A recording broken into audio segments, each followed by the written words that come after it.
It's the Australia Institute's End of Financial Year appeal. If you love how Follow the Money explains economics in plain English and how our research helps you cut through the spin and econobabble, please consider making a tax-deductible contribution at australiainstitute.org.au today.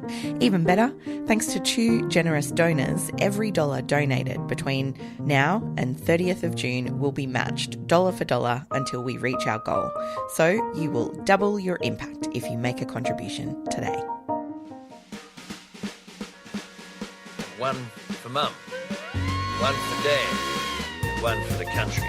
And there has never been a more exciting time to be an Australian. Budgets are about choices, Fran, and you show what you value through the choices you make. This is coal. Don't be afraid.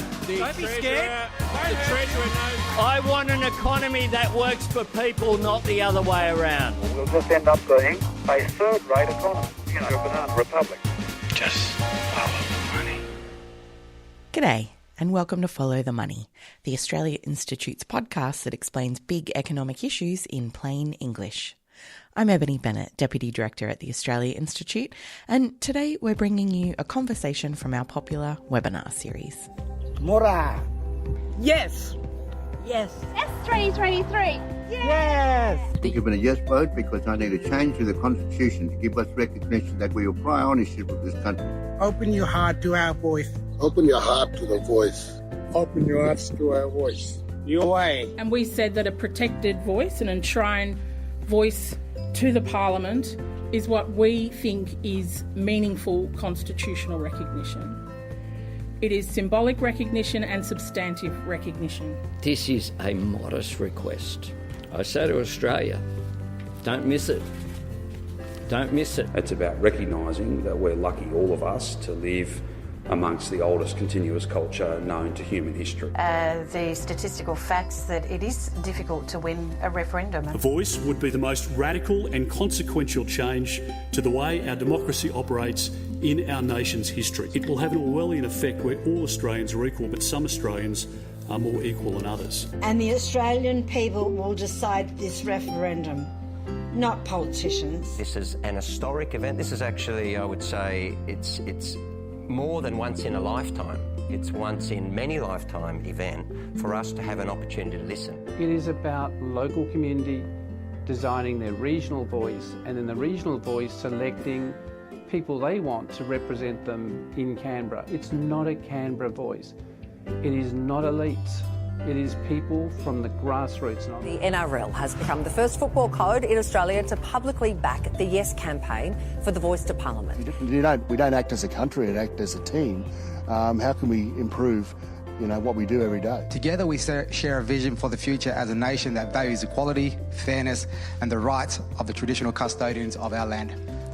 The land on which we play, love and celebrate sport in Australia. We're at a time where every Australian can really make it right. There's nothing complicated about this. It's not political. It's just the right thing to do. We're here to draw a line in the sand and say this has to change, people's lives have to improve.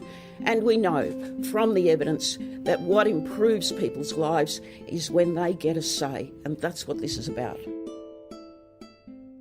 The Voice to Parliament Handbook is an easy-to-follow guide for the millions of Australians who've expressed support for the Uluru Statement from the heart, but want to better understand what a voice to Parliament actually means.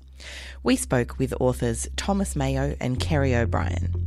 Thomas Mayo is National Indigenous Officer with the Maritime Union of Australia, and he's also a signatory of the Uluru Statement from the Heart and has been a leading advocate since its inception in May 2017. And of course, Kerry O'Brien is one of Australia's most respected journalists, with 6 Walkley Awards, including the Gold Walkley and the Walkley for Outstanding Leadership. It was possibly Australia's biggest book club, with more than 3,700 people registered for the webinar. The Voice to Parliament Handbook is available in all good bookstores. Go and get yourself a copy today.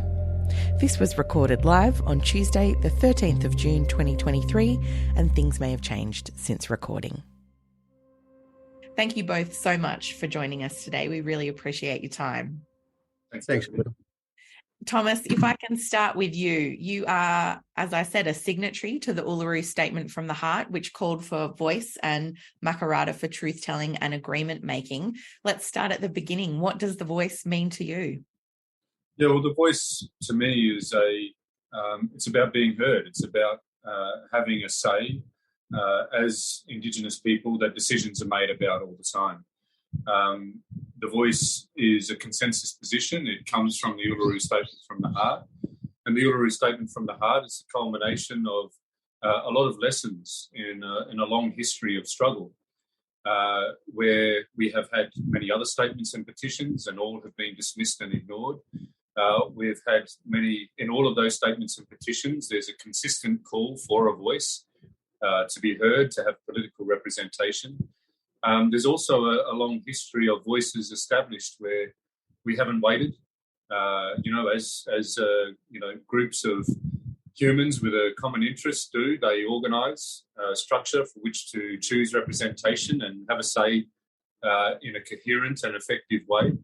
And we've done that many times, including where we've had benevolent governments that have established, representative bodies. And so the lesson into the Uluru Statement there is that we must do something different, because every other time we have begun to be loud enough to influence decisions made about us, that a government comes along and silences our voice. The Uluru Statement also takes the lesson that of those petitions and statements that have been dismissed and ignored in the past, and puts a proposition or an invitation to the Australian people to walk with us. And as I said, consistent with all those other times, we're calling for a voice. So I think it's a matter of fairness for me as well. To go back to the beginning of what I was saying, decisions are made about us all the time. There is the race power in the Constitution. There's this misinformation out there that 1967, the referendum back then, removed race from our Constitution, and that's false. All it did was give the federal parliament the power to use that power, and they have used that power to our detriment at times. And so a voice is to establish the means for us to influence those decisions and start to get some healing in this country, and importantly, recognition, because you can't recognise someone if you're not going to listen to them. And Thomas, if I can just follow up on that, really one of the essential things from the Uluru Statement from the Heart was that they First Nations communities really rejected any kind of just a symbolic gesture or recognition. You were really after something much more meaningful, and that was really part of this invitation and why it's a voice to Parliament that needs to be in the Constitution. Would that be accurate? Yeah, Ebony, this is an important piece of history for people to understand and context to the call for a voice. In 2015, there was the Kirribilli Statement, and it was when 39 Aboriginal and Torres Strait Islander leaders called for a meeting with the Prime Minister and opposition leader in a crisis, what was essentially a crisis, when, for years to that point, things had been getting worse, the gap widening, certainly targets not being met to try and improve the lives of Indigenous people. We saw the Northern Territory intervention, for example, which was just a political gamesmanship that was very harmful to Indigenous people. And we know today for a massive amount of taxpayer dollars really made things worse. We saw, under Tony Abbott, hundreds of millions of dollars cut from frontline community services important to families, young families, babies that had fetal alcohol syndrome, for example, and you see the ripple-on effects today with the youth crime rates and incarceration rates. That's a result of these decisions that are made purely to try and get a boost in the polls. And so the Kirribilli meeting called for, firstly, for, as you said, a substantive form of recognition, not a constitutional recognition that is merely symbolic. And in the words of those leaders and in the Kirribilli Statement, a form of recognition that provides our people with greater fairness. And essentially, that is the result of what came out of the Kirribilli Statement, which was the establishment of the Referendum Council that ran 12 regional dialogues covering the entire continent and adjacent islands, that elected delegates to come together at Uluru. And we made the Uluru Statement from the heart. And the form of recognition that we seek is substantive, that will give us greater fairness, and that's a voice. Kerry, if I can come to you next, you're obviously a veteran of Australian politics over many years. What does the voice mean to you, and why have you chosen to get involved and write this book? Ebony, I'd prefer to think of myself as a veteran journalist, a veteran of journalism rather than a veteran of politics. But and I'm coming from Bundjalung country today, where sovereignty has never been ceded. The fact is, in well over 50 years of journalism, as you said in your introduction, I've seen all of the highs and the lows of contemporary Indigenous history in Australia, post-colonial. And I have seen promises made and promises broken. I've seen many forms of previous voices of Indigenous people to Parliament and to government. I've seen the frictions between those Indigenous people representing their communities and largely white bureaucrats and largely white politicians, many of whom had never visited the communities that they were designing policies for. And I've seen the inevitable failures mingled with perhaps a little more than a handful of successes, but the successes have been incremental. The failures have been at times profound, as evidenced in those gaps that Thomas referred to. I have seen racism close up in its ugliest forms in various parts of Australia. And the sad truth is that you haven't had to scratch too far below the surface to find it. And it's not confined to the bush. It's not confined to outback areas or to regional Australia, and it's not confined to any one state. And I'm very careful not to cry racism for the sake of it or to overuse the term. You don't have to be honest. It's there. And I have seen it from my time as a very young journalist, and it had its effect on me. Not in a kind of naive way. I was reporting in a hard-edged way. I've always sought to report things factually and to be a part of truthful public debate. But I can't help but have been affected by what I've seen, including the ways in which Indigenous people who have reached out for support and partnership over decades and have been left disappointed on so many occasions. I can actually sympathise with and understand those Indigenous people who are sceptical about the voice, because they have been promised so many things so often and they have been let down so many times. The huge difference, I think, with this attempt at a greater fairness and a greater harmony between Indigenous and non-Indigenous Australians is that this concept has come from Indigenous people. This is not an invention of Canberra. This is not an invention of politicians. This has come from Indigenous Australians, and Thomas has said, representing the whole nation. It was broken down into many parts. People very carefully selected in a way that ensured proper representation around all of those Indigenous. This was Indigenous voices to the people, really. They've asked the Parliament to facilitate this referendum, but they are placing their expression and their hope in front of all of the people of Australia. That is the huge difference between this occasion and opportunities in the past. And how could I help but be caught up by it? Yeah. Thomas, I want to pick up on what Kerry has said there, that invitation to all Australians. It's not an invitation just to politicians to do this, but of course, this is with the Parliament at the moment. They will pass the laws that will enable this referendum. I wonder if you can just take our audience through the proposition that they're going to be voting on later this year. What is the basic element of the voice to Parliament? Why is it necessary? Yeah, thank you, Ebony. Look, what we're voting on, the question is quite simple. It's basically, a proposed law. Do we agree that we should recognise Aboriginal and Torres Strait Islander people as the first peoples through a voice?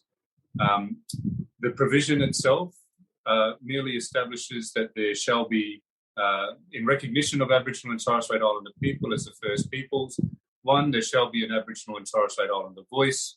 2, that voice may make representations to the Parliament and executive government on matters relating to Indigenous peoples. And 3, the Parliament decides the rest. So we're voting basically on the principle here that Indigenous people should be recognised and that we should listen to them about the matters that relate to them. And it really is that simple. That's what we're considering at this referendum. And to follow up on that, we have seen pushback from certain elements of the No campaign, talking about what the voice will and won't do. But as you've just described it there, and as it's being put, the Prime Minister, I think, described it as quite a modest proposal, essentially. What's your response to some of those people kind of overblowing what this will do and the kind of impact that it might have on government? Well, I just want to say to the Australian people, and I think we should all ask our fellow Australians to look past the fear-mongering that is happening and look for the truth. And this book is very much about trying to give people a small, easy, you can keep it in your back pocket. You can read it in less time than it takes to watch a movie. Something that just helps people to be able to do that. There's these, I've explained what it simply is. It's simply guaranteeing that Indigenous people will have a representative body, a voice, and that we can make representations on matters that relate to us. It is not a third chamber to Parliament. It's not going to govern anyone. It's not going to control funding like ATSIC did. It's not going to have a right to veto. None of those things are in the provision that I outlined in a matter of a few seconds. It's 93 words. Look past all of that fear-mongering and just, this is actually a simple thing to communicate with people once you get through all of that. The truth is, again, it's a representative body that's guaranteed by the Constitution that can make representations on matters that affect Indigenous people. That's advisory to the Parliament. Can't force the Parliament to do anything. But the strength of it comes through that it is genuinely grassroots, that it is representatives chosen from our communities that understand our culture, that live and breathe the issues every day. And when they're able to come together regularly, which we can't do now in a proper resource way, but when we choose representatives and they can come together regularly, hold debates and discussions about the best possible solutions to policy and legislation, and they present that to the Parliament in a transparent way that our own people see and that the Australian people also see these solutions being offered to the Parliament. That's where the strength of this is the accountability of this, is the coherency of it.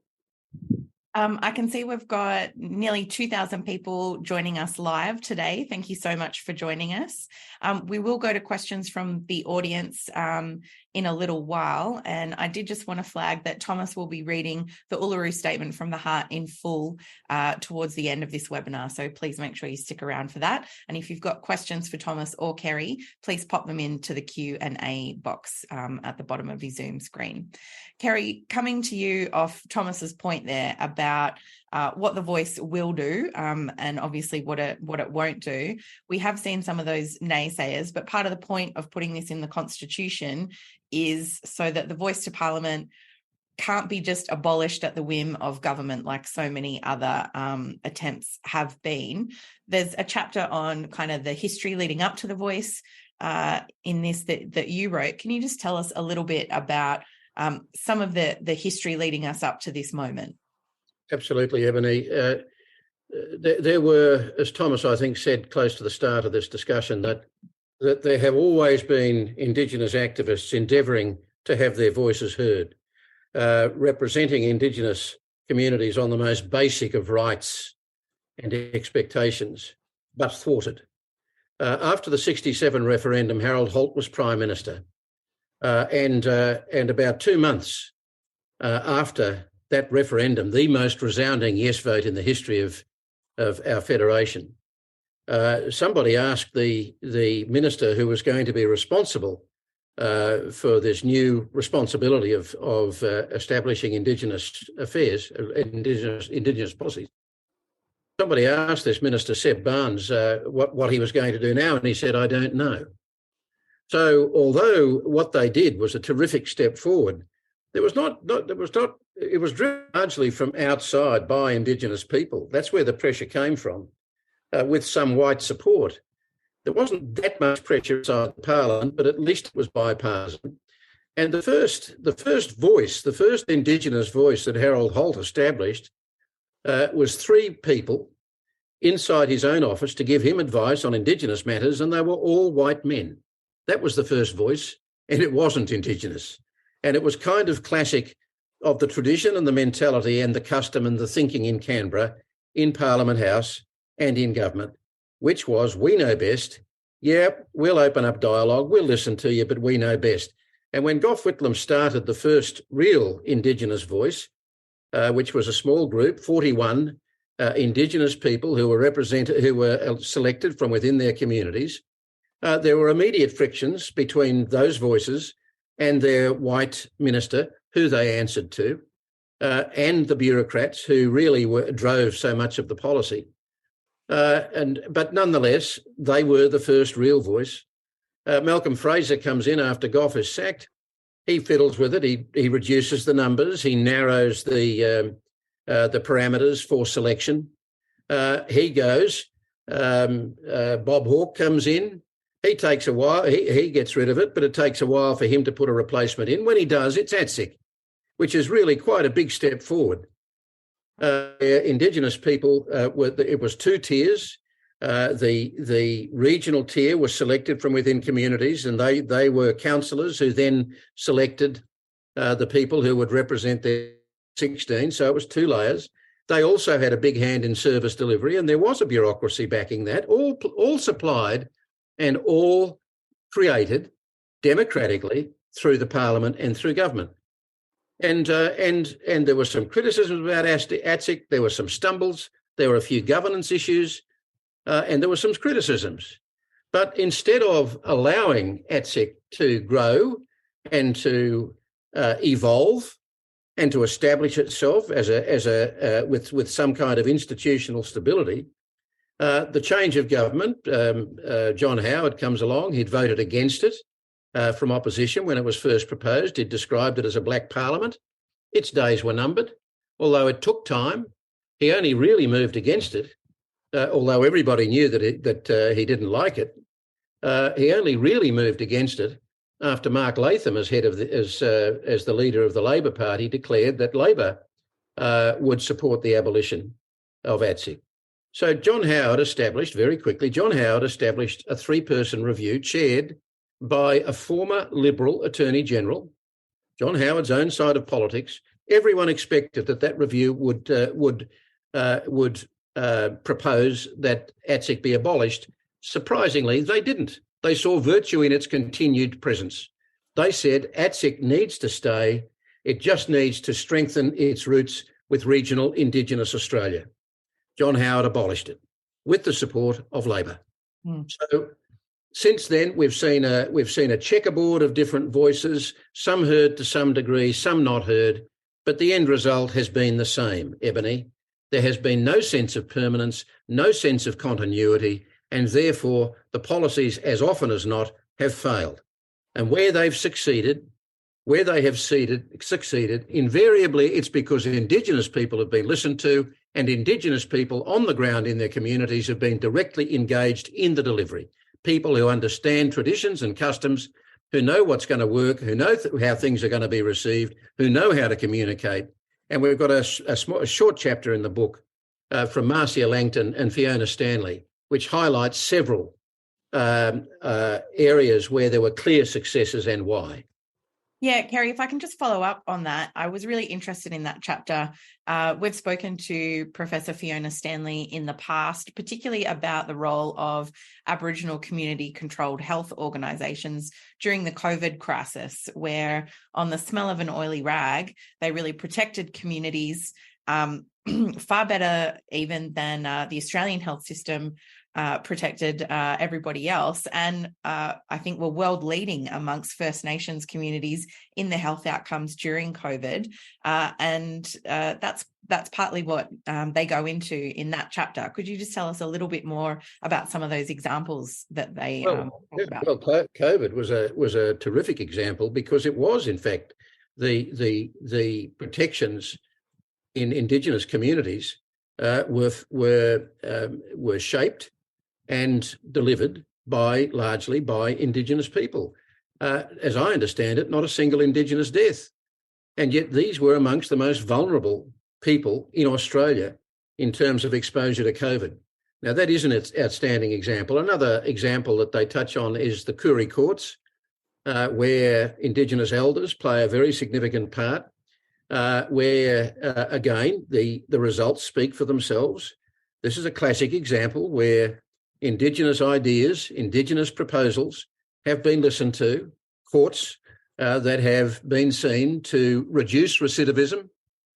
I think you talked about health in prenatal and postnatal care, where it is Indigenous, it is skilled Indigenous people advising pregnant women or women who have just given birth in a language that they can understand.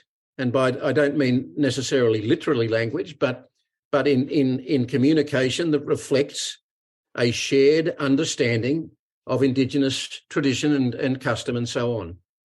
So where you have that, you see a reduction in problems, in health problems, all the way up to death around birth.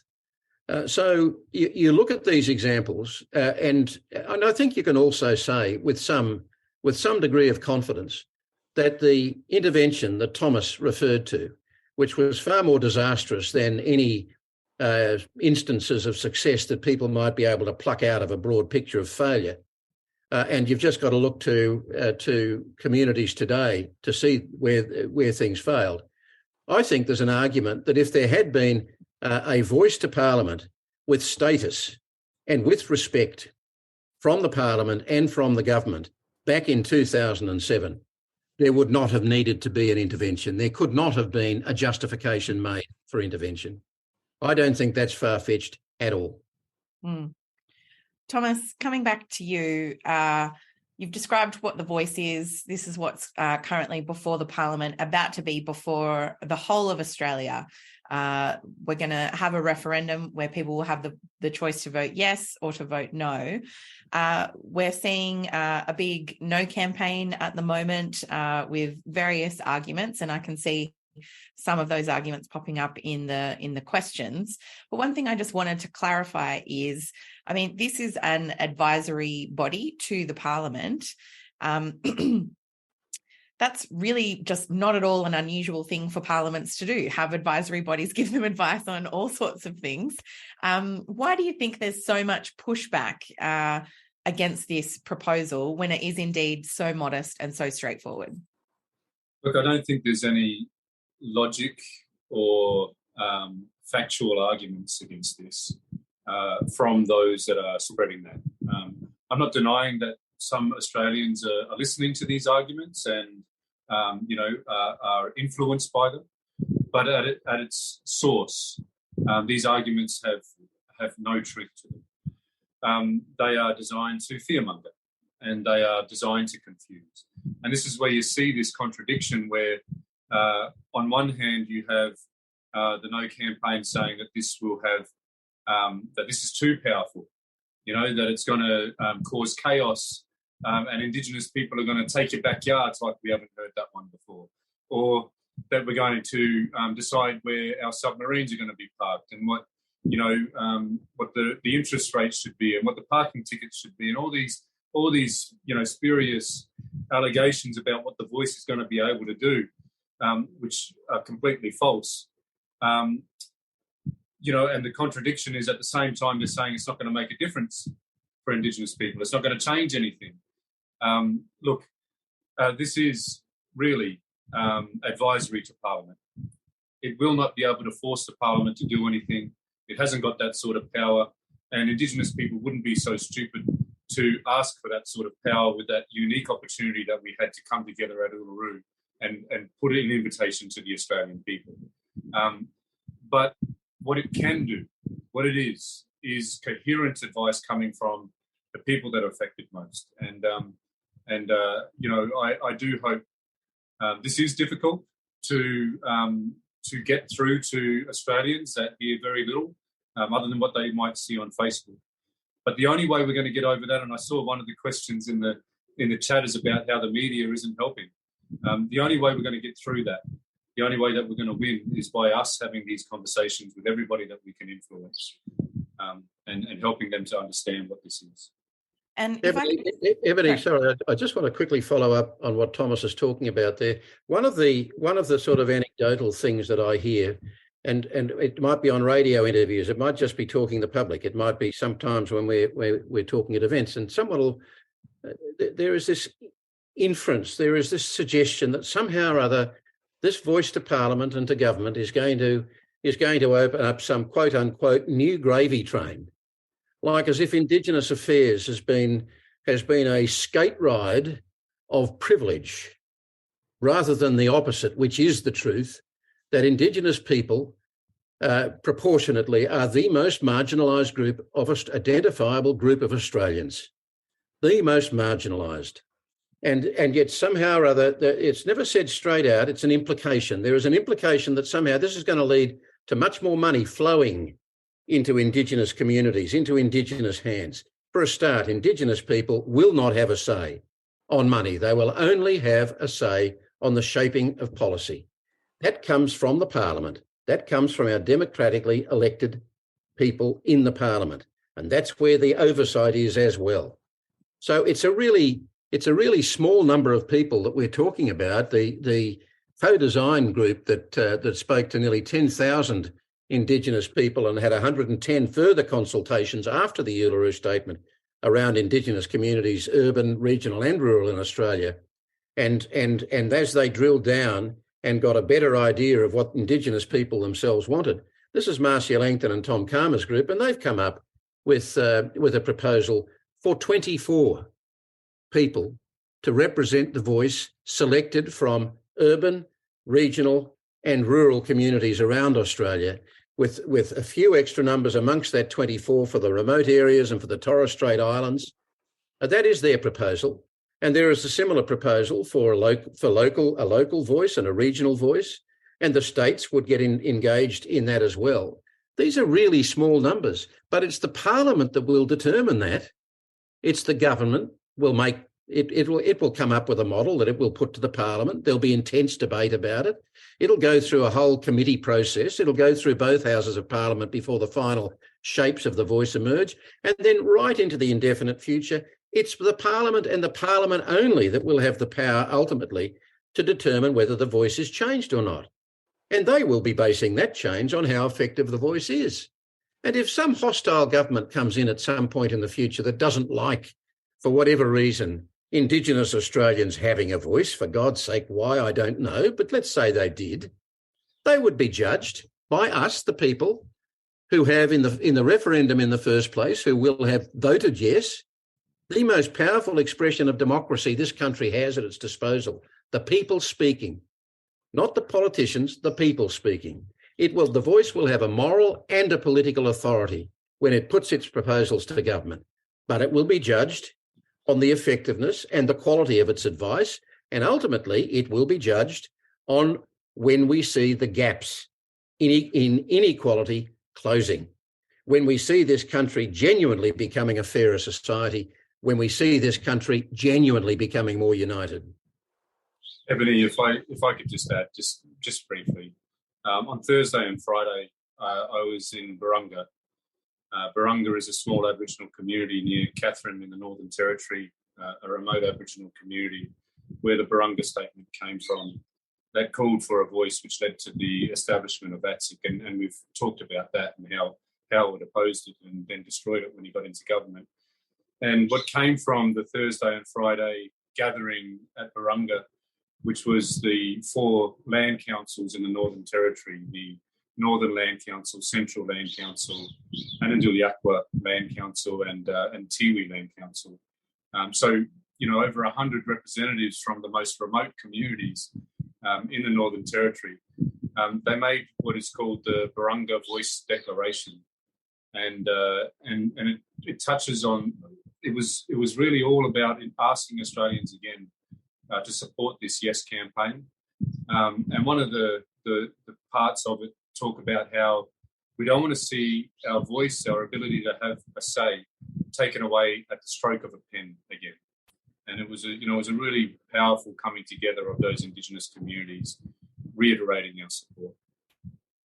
If you're just joining us, we are discussing the Voice to Parliament Handbook with authors Kerry O'Brien and Thomas Mayo. This is available in all good bookstores, and if you're in the chat, we've got an offer from Booktopia for Australia Institute supporters, so you can order it today if you don't already have your copy. We've got more than 2,000 people live with us today. Thank you so much. We're going to go to questions from the audience now. It's very helpful for me as host if you can upvote questions that you would like answered. That will help me find the best ones. So I want to begin with a question from Penny Orban. Kerry, I might put this one to you. Penny asks, what can we say to people who are demanding details before they vote yes? Well, the simple answer is that what we, the people, are being asked to decide is whether or not we are prepared to recognise 65,000 plus years of Indigenous civilisation and history as a foundational aspect of this country's history. And secondly, that because of that unique history and presence in this country at the foundation of this country, that 65,000 years of custodianship, apart from anything else, looking after the continent and its adjacent islands, that they will have a permanent place on the political landscape and on the institutional landscape, with the responsibility only for providing advice to the Parliament on behalf of Indigenous grassroots communities, those Indigenous communities who have elected a small number of Indigenous people who will make up that voice of advice. So the one thing, A, there is the recognition, very important and fundamental, and then B, permanence, and the chance for this special institution representing this special part of this country's history with the overall goal of redressing the deep imbalance of justice and fairness in this country to this marginalised group of Australians who once essentially owned this continent, to actually guarantee that they will have an ongoing voice of advice and representation to government and the Parliament, so that they can hopefully influence policies that will impact back on them. That is the fundamental of it. We are not being asked to say how big or how small or how this or how that or how much money that the voice, the resources that it would have at its disposal. But I would suggest, comparative to the other resources of government, it's pretty humble. But that it will have that permanence and it will have a chance to cement its place, to build its wisdoms, to build its authority, to build its integrity, and play a fundamental and important role in improving the lot of Indigenous people in this country. That's it. Thank you. The next question that I've got, I'll put to you, Thomas. It's from Linda McIver. We've talked a little bit about the No campaign, but she asks, how do you answer people who feel that the voice is a way to delay or avoid treaty, a way to say that we've done something without doing anything meaningful? Yeah, I can explain, hopefully in a way that people can use in those discussions. Treaties, there's an argument that some are saying treaties should come first, and I think that's the crux of that argument, and it comes from Senator Thorpe, for example, who strongly says before there's ever a voice, there must be a treaty and truth-telling. It's illogical, this argument, firstly because treaties are already underway in the states and the Northern Territory. The processes have begun. the most advances in Victoria. It's 10 years in, so treaties are already underway. But what is important to consider is that, according to treaty experts, treaties are going to take many decades. They say 30 to 40 years. Senator Thorpe herself has said at least 20 years when I've heard her asked about this in a couple of forums. And so I put this to people. Why would you wait an uncertain amount of time for an uncertain outcome? Because treaty is a negotiation. It's not, oh, here's a treaty that's done and dusted. You know, there's a negotiation about what is in a treaty.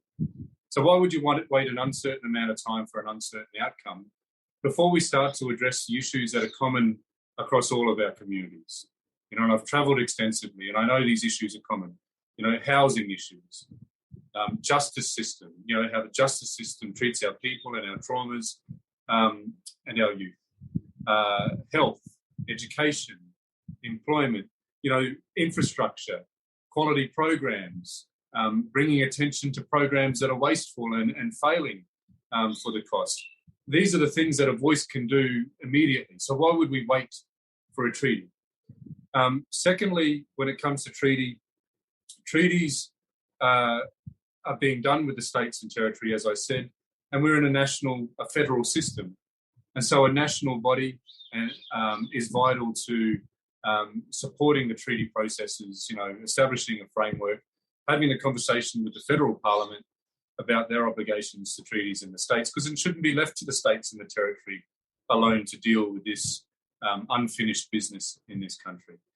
And so I think those are very logical reasons to not wait for a voice. As I said, treaties are underway, but to tackle this now, because we can do more than one thing at once. Lastly, on truth-telling, though, I'll add to this. Truth-telling's been going on for a long time. To wait for a truth-telling process would be similar to, you know, I mean, I believe that the parliamentarians, you know, the decision makers already know the truth. Besides the movies and the documentaries, you've got the Closing the Gap reports that they hear every year. They understand the problem. They also have the Royal Commission reports that are chock-a-block full of evidence truth-telling.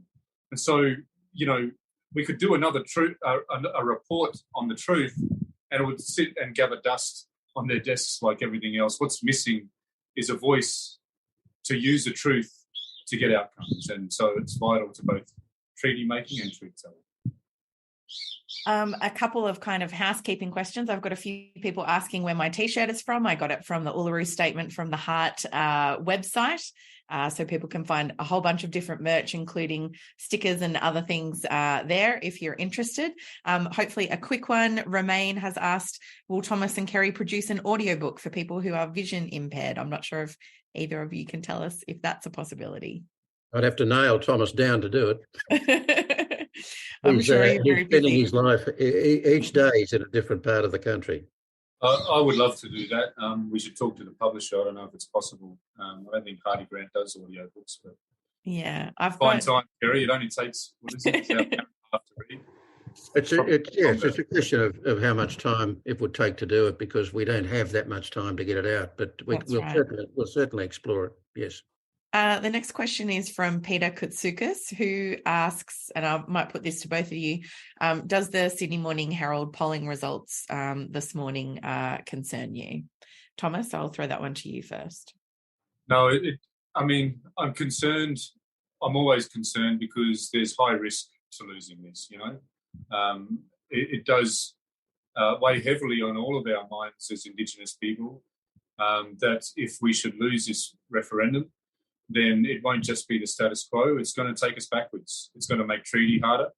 It's going to make it harder to see resolution to all of these problems, to close the gap.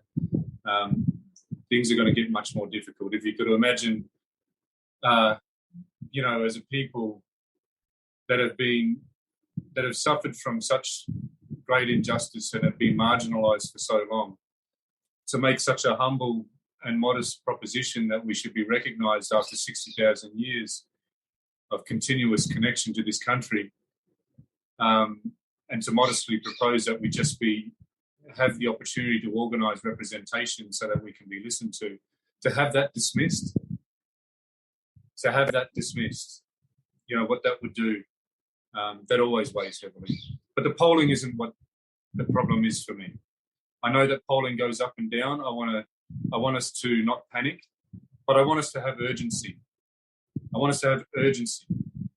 We stick to the plan. We get out there. We tell people how simple this is, that we're not voting on the detail. We're voting on yes or no. Should people be recognised? Should Indigenous people be recognised? And should they have a say? That's what we're saying yes or no to. But get out there and do the hard work. We've done a massive amount of hard work to provide this opportunity to Australians.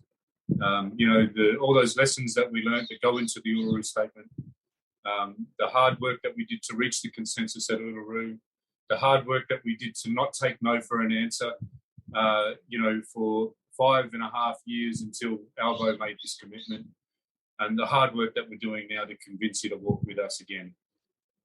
Don't waste this opportunity, Australia. So the other thing to add, Ebony, is that there is a real mobilisation going on already around the country. It's not highly visible because it's taking place at a rather humble community level. It's the whole kitchen table conversation process. There are thousands of volunteers. The target ultimately is to have 50,000 volunteers. I'm not directly connected to the campaign, but I do have an understanding of what's going on. You've got every church denomination in the country has signed up in support of the voice. Something like 120 multicultural organisations have signed up in support of the voice. Sporting bodies all over the landscape have signed up at the most grassroots levels and at national levels. Now we await to see how those will manifest in terms of how they make those support expressions count. Again, at the grassroots level, how active the churches are going to be, how active the multicultural organisations are going to be, and so on. But the other side of this coin is that you've got a relative few, by comparison with the people who are lined up, including pretty much all the major corporates as well. This is an extraordinary. The trade unions, both sides of capital and labour are lined up on this. I mean, there is a sense of unity coming up behind all this. And against this is a relative handful of people who are inciting a polarisation and division in our society, who are muddying the waters deliberately, who are not interested in a genuine and honest discussion and a civil discussion, who do want to scare people and who are, in parts, telling straight lies. There is a process which is inviting Australia's worst side to come out into the public light.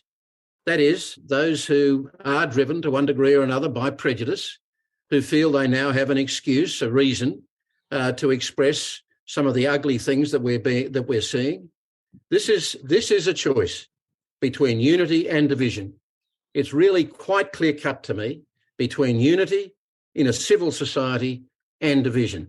And I just hate to think of having to wake up on the morning after this referendum and countenance that we as a nation have voted no and rejected this enormous opportunity to be able to actually stand a little taller and a little straighter, to raise our heads a little higher and look other nations in the eye as we dare to lecture them about their human rights abuses. Well said. I've got one last question that I think goes to addressing some of the doubts in the community. I've got someone called Catherine who says, from Gweagal land, I'm a strong supporter of the voice, but have had people state to me that it is racist. Using the handbook, I've argued that the Constitution was originally racist. And then the conversation continues from there, and they ask, won't this make it more racist? And Thomas, I'm wondering if you've got any advice about how people who are interested in helping the voice can address these kinds of concerns. Yeah, Indigenous people are proposing this not on the basis of being a different race. I don't believe we are a different race. I believe we're human beings like everyone else. We're approaching this on the basis of being Indigenous people.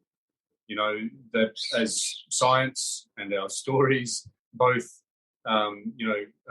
agree with this long connection to this place, that we have been here for, for so many millennia. that we should be recognised for that. And secondly, ask people if they're aware, and they should be, decisions are made specifically about us as an Indigenous people, okay?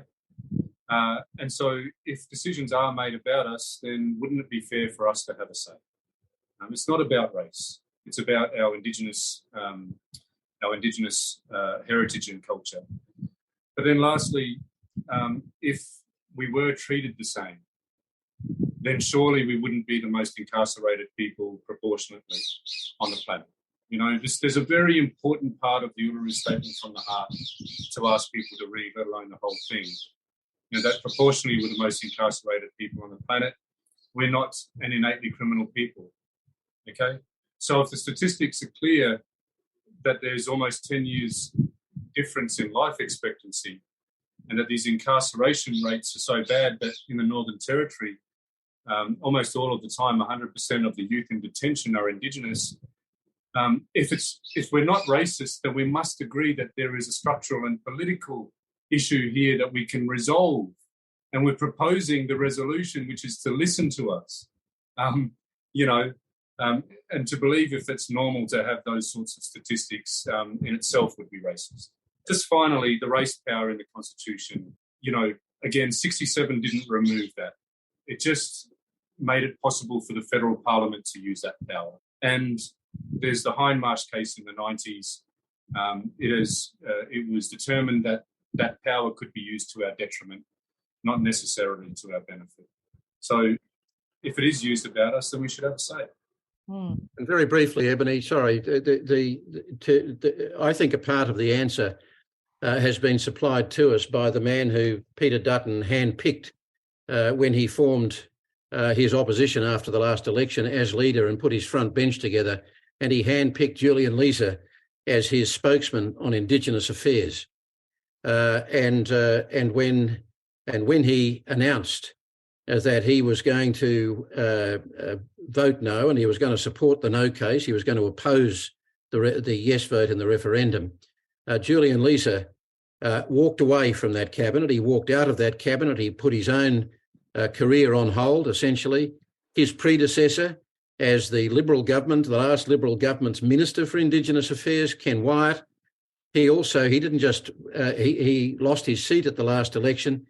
He walked out of the Liberal Party in protest at that decision. But Julian Leeser is still in the Parliament, and about 3 weeks ago, in participating in the debate on the form of Words for the Voice, he said in the clearest possible terms that it would not create two structures. It would not create two Australias. There was no delivery of a particular privilege to Indigenous people as a result of this referendum. And he also said a direct rebuttal of all the claims that the Voice will essentially not achieve anything. He said the constitutionally enshrined voice to government and parliament will close the gaps. It will close the gaps. And the truth is, this is Peter Dutton's hand-picked spokesman on Indigenous relations. The truth is, we all of us, have nothing to lose and a great deal to gain by voting yes. You've taken the words out of my mouth there. The summary to me from this discussion is really our First Nations brothers and sisters have a huge amount to gain from a yes vote at the referendum, and there's nothing to lose for the rest of Australia. This is a very modest proposal. It's inclusive, and hopefully we can get underway with the Yes campaign once Parliament passes the final wording. Thomas, we're going to ask you to recite the Uluru Statement from the Heart for anyone who hasn't listened to it. It's extremely short and sweet in just a second. But for the 2,000 people we've got live with us today, if they want to get involved in the Yes campaign, if they want to help the Yes campaign, or even just to find out more, how can people get involved and do what they can to support Yes? Yes, so the website is www.yes23.com.au. There is there's a page on there that helps people to find their local supporter groups. And to answer a question, I saw a question from Carrie, C-A-R-I, a while back. Do we start with our street? Yes, start with your streets, and then do your suburbs, and then do your electorate, do your town, start these groups up. You can find groups that are already established on that page, on that website. And on the 2nd of July, there should be a lot of activities across the country.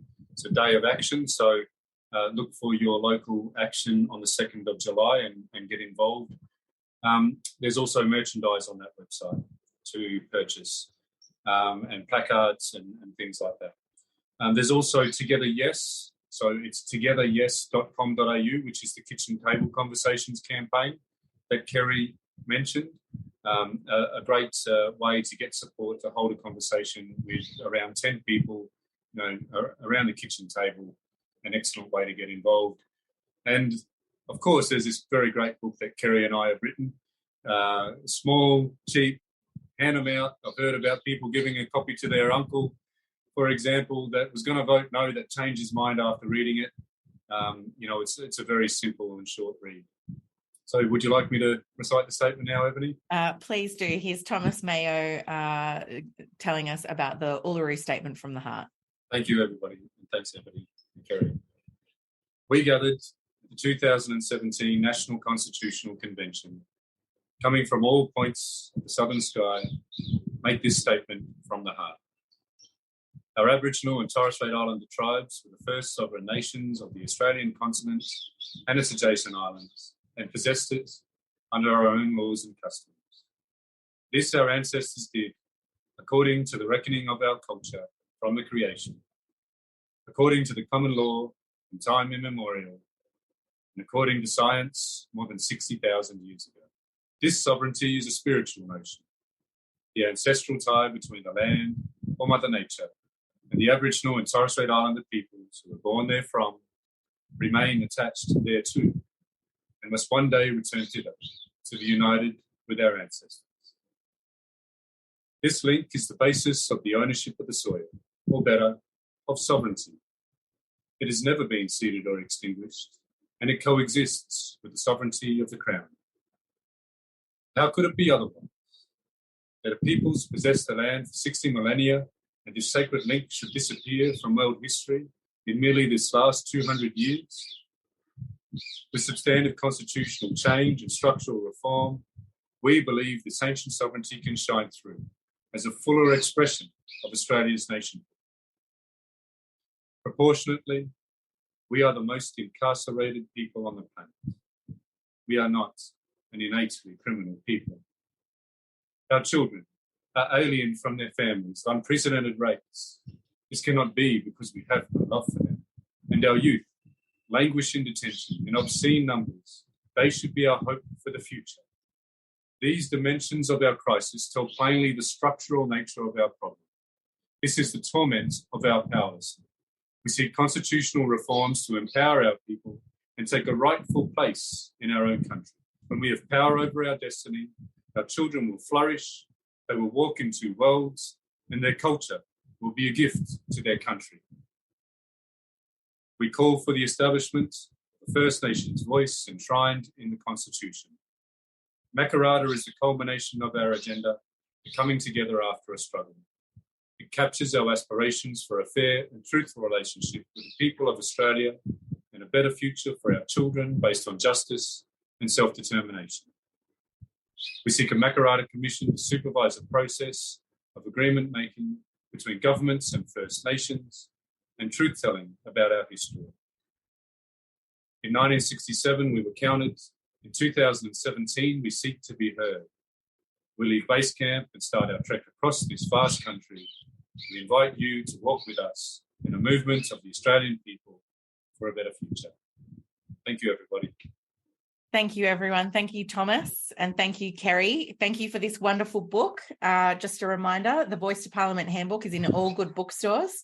And we've got a link in the chat where you can purchase it on Booktopia. As Thomas said, buy a copy for your friends and family and send it to them. There's a really fantastic chapter with frequently asked questions that'll be useful for all kinds of conversations if you want to get involved in the Yes campaign. And just as an idea about how powerful even this group could be, if everyone who was on this call with us today on this webinar spoke to 10 people, that's 20,000 conversations. That's how easily this thing can spread and how easily you can do your part to help the Yes campaign. Thank you so much for all your wonderful questions today. I'm sorry, as always, that we can't get to all of them, but we do appreciate the time of the wonderful authors Thomas Mayo and Kerry O'Brien. Thank you for your participation and your interest today. Thank you, everyone, for joining us. This has been a special webinar episode of Follow the Money. All our webinar recordings are freely available on our YouTube channel at australiainstitute.tv. All our latest research and content is available at australiainstitute.org.au, and we're on Twitter at the Oz Institute with an AUS. My Twitter handle is ebony_Bennett with a _NTT. Thomas Mayo is at ThomasMayo23, and Kerry O'Brien is at Kerry O'Brien. Our podcast producer is Jennifer Macy, and you can find her at Jennifer Macy. Our theme music is by Jonathan McFeet from Pulse and Thrum, with additional music from Blue Dot Sessions. Thanks for listening.